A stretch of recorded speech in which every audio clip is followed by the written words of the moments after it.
এই দোকানদার কোথায় গেছে রে? রয়েছে হয়তো বাড়ির দিক। তুই একটা নেকার সাথে বলবি না কেন? কাকিমা একটা ম্যাগি দাও দিন। তোকে কেন তুমি দোকান কার পাশে খুলেছি, এদিকে দিকে চলে যাও তো, দিকে তো কেউ কিছু চুরি করে নিয়ে যায়। কেন? ওই যে আমার মেয়ে দাঁড়ায় রয়েছে বাইরে, ওই মেয়ের ভরসায় দোকান থুই যায়।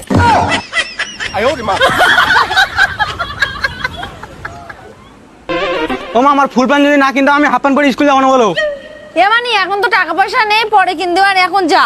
হাফ প্যান্ট পরে গেলে মেয়েরা আমার দিকে টাকায় হাসে, আমি ওর জন্য হাফ প্যান্ট পরে স্কুল যাবো না। ঠিক আছে তাহলে একটুখানি দাঁড়া, আমার কাছে একটা বুদ্ধি আছে।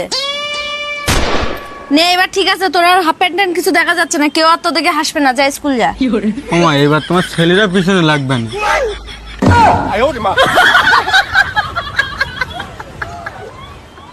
বাড়ি যা কিছু ছিল থালা বাসন সব তো বিক্রি করে খাওয়া হয়ে গেছে, আর কি কিছু আছে বিক্রি করার মতো?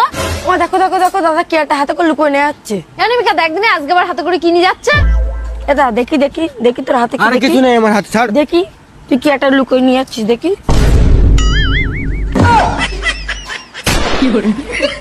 শেষ পর্যন্ত তুই চুল বিক্রি করে খাচ্ছিস।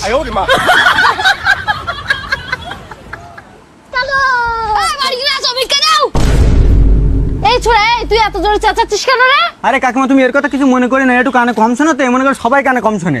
ও ঠিক আছে ঠিক আছে, তোমরা একটু দাঁড়াও। অনামিকা ওদের দুটো বাড়িতে করে চালেন দে না।